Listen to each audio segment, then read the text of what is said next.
Первый мировой покерный бум произошел в 2003 году. Тогда неизвестный бухгалтер Крис Манимейкер победил в главном событии мировой серии. У русскоязычного покерного сообщества есть свое подобное событие.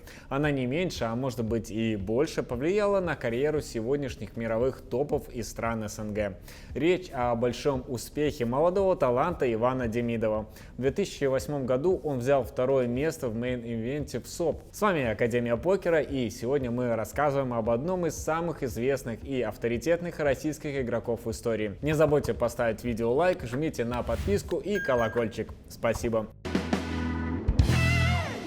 А теперь отправляемся в Советский Союз. Именно в столице этой ныне несуществующей страны, Москве, 27 июня 1981 года родился Иван Демидов. С раннего детства маленький Ваня проявлял интерес к математике. Затем он всерьез увлекся компьютерными играми. Параллельно обучению на мехмате МГУ парень активно развивал свои скиллы в StarCraft и Warcraft. Он стал известен под ником Soul. Иван даже был участником одного из известнейших киберспортивных сообществ Шриот Команда.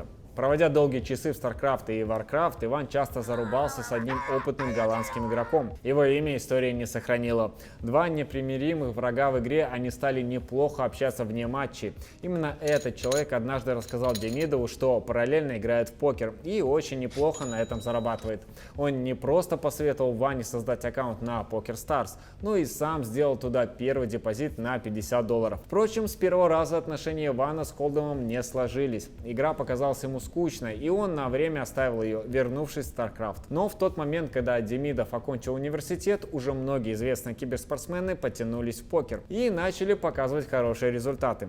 Иван решил дать картам еще один шанс. Он стал относиться к покеру более серьезно. Начал изучать теорию по англоязычным сайтам и форумам. Там он познакомился с понятием ICM. По мнению самого Ивана, в то время, зная о существовании ICM, игрок автоматически получал 10% ROI для высоких лимитов. Впрочем, успешной карьере долгое время мешала общая для всех российских покеристов проблема – лень.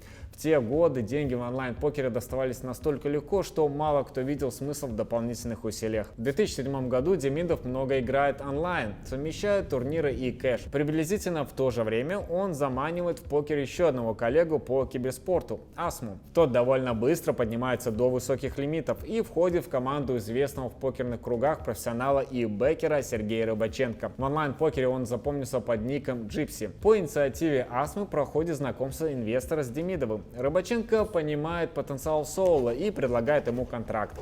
Он оплачивает все расходы на участие игрока в турнирах разного уровня. В случае попадания в призы Демидов отдает бэкеру 80% выигрыша. В составе команды Gypsy Иван начинает ездить по оффлайн событиям. Сначала он набирается опытом в московских турнирах, а в конце 2007 года едет в Лас-Вегас на турнир ВПТ. Впрочем, успехами на этом этапе молодой талант похвастаться не мог. В следующем году команда Рыбаченко, куда кроме Демидова входили Лика Герасимова и Стас Олехин, снова отправляются в Лас-Вегас. На этот раз для участия в мировой серии. Приехав к самому началу, все участники играют много турниров. Демидов все свободное от МТТ время гриндит за кэш-столами. Серия для всех участников проходит тяжело. Накануне главного события даже обсуждается вариант досрочного возвращения домой. И все же Рыбаченко находит ресурсы, чтобы зарегистрировать в мейн-ивенте всех четверых членов команды, включая себя. В 7-дневном турнире приняли участие 6844 покериста. Сам Иван после отмечал, насколько важно в таких длительных событиях физическая форма. Многие хорошие игроки резко проседали ближе к финальной части, просто не выдерживая нагрузку. Путь Соула к финальному столу нельзя назвать простым. Несколько раз он проседал в стеке, затем снова отыгрывался. Не без доли везения, необходимой в таких огромных составах, Демидов дошел до хедзапа с датчанином Питером Истгейтом. Оставался один шаг до мечты каждого покериста – золотого браслета мировой серии. И все же россиянину не удалось забрать его себе. В решающей раздаче деле ждал обидный кулер на терне, 2 пары против стрита. Иван переоценил свою руку и поставил all-in, отдав браслет Инсгейту. Тем не менее, призовые за второе место составили 5 809 595 долларов. Даже с учетом огромной доли бэкера Сергея Рыбаченко, сумма значительно укрепила банкролл игрока. Успех Ивана всколыхнул русскоязычное игровое сообщество. Речь не только о покере. Будучи представителем киберспорта, Демидов еще по ходу турнира привлек огромную аудиторию. За финальным столом наблюдали все, кто имел хоть какое-то отношение к играм по сети. Огромные призовые дали тысячам игроков мотивацию попробовать себя в новой дисциплине. Вскоре после успешного выступления на ВСОП Иван добавил третье место на европейском этапе мировой серии в Лондоне. На достижение россиянина обратил внимание крупнейший на тот момент онлайн-рум PokerStars. Ему предложили сотрудничество для продвижения игры в странах СНГ. В статусе посла покера в России он продолжал играть в интернете и периодически появлялся в живых турнирах, в том числе РПТ и Европейском туре. С Сергеем Рыбаченко они стали хорошими друзьями. Вместе с ним Иван участвовал в создании одного из крупнейших русскоязычных сайтов о покере. Соул стал частым гостем покерных шоу и подкастов, а также использовал свое влияние для реализации благотворительных и социальных инициатив, поддерживал детские дома и продвигал здоровый образ жизни. Мягкий характер, скромность и рассудительность Демидова позволили ему стать своим в разных околопокерных и профессиональных кругах. Он в хороших отношениях со многими известными игроками. Это позволяет ему оставаться глубоко погруженным в игру, даже без новых крупных успехов за столами. В 2009 году Иван женился на Лике Герасимовой, покеристке, с которой вместе выступал на мировой серии в команде Сергея Рыбаченко. Там его будущей жене не хватило совсем немного, чтобы попасть в деньги. В соответствии со скромным характером Ивана, церемония прошла в тесном кругу самых близких родственников и друзей. А уже через год у пары родился сын, которого назвали Гришей. Лика начинала свой путь в покере с фрироллов, раскручивая банкролл без депозитов. Знакомство с Иваном помогло ей глубже понять игру, ведь именно Соул стал ее первым серьезным наставником. А вот подобраться к большим выигрышам помог все тот же Сергей Рыбаченко. Он проспонсировал участие девушки в Moscow Millions с боином $10 тысяч. Там Лика добралась до 7-го места. Впрочем, несмотря на периодическое участие в живых турнирах, Лика сосредоточилась на семье. Кроме интереса к покеру, Ивана и Лику связывают страсть к путешествиям, в которых они провели много времени. Семья занимается благотворительностью, помогает детям с онкологическими заболеваниями. Фактически Демидов и Рыбаченко получили больше, чем победители мейн-ивента в СО Питер Истгейт, несмотря на разницу призовых в более чем $3 миллиона.